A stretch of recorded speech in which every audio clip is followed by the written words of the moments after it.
Ulysses by James Joyce. The Tower, Morning. Stephen Dedalus, a young writer, shares a Martello tower with his acquaintance, Buck Mulligan, and an English guest, Haynes. Grieving his mother's recent death and feeling alienated in his own country, Stephen decides to leave the tower for the day. The Nest and the School. Stephen teaches a history lesson at a boys' school. His thoughts are abstract and philosophical, wandering through Irish history, art, and theology. After getting his pay from the headmaster, Mr. DC, he walks alone on the beach, deeply immersed in his thoughts. The Wanderer. Leopold Bloom, a Jewish advertising canvasser, begins his day in Dublin. He prepares breakfast for his wife, Molly, and delivers a letter to her from her concert manager and secret lover, Blazes Boylan. He attends the funeral of an old friend, Paddy Dignam. The Labyrinth of the City. Bloom navigates the streets of Dublin, conducting his business. His journey is interspersed with errands, newspaper office visits, a library, and pubs. He is an outsider, conscious of his status as a cuckold and a Jew in Catholic Ireland.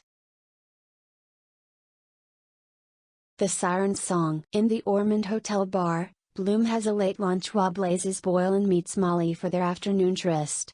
Bloom watches the patrons, listens to music, and writes a letter to his own secret correspondent, all while painfully aware of what is happening at his home. The Cyclops Cave. Bloom enters Barney Kiernan's pub to help with the affairs of the deceased Dignam.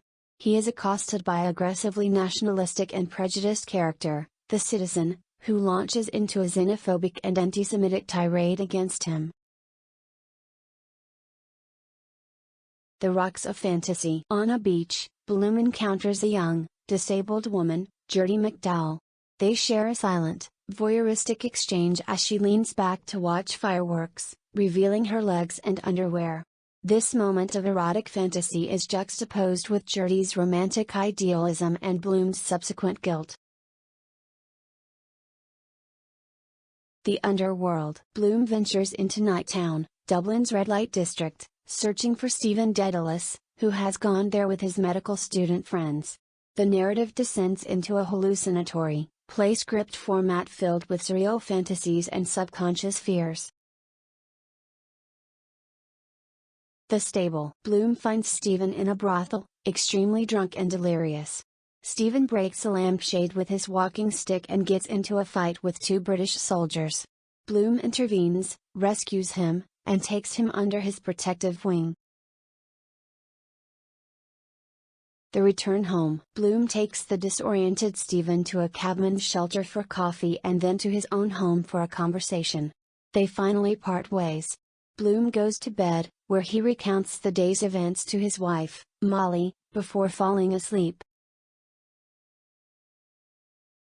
Ulysses is a monumental, labyrinthine epic of ordinary life, transforming a single day in Dublin into a profound exploration of human consciousness. Through its revolutionary stream of consciousness technique and relentless experimentation with language and form, the book finds the universal within the specific, mapping the complexities of identity, mortality, art, and love onto the journey of its two unlikely heroes, the intellectual Stephen Dedalus and the humane Leopold Bloom. It is ultimately a celebration of the modern world in all its vulgar, beautiful, and enduring humanity.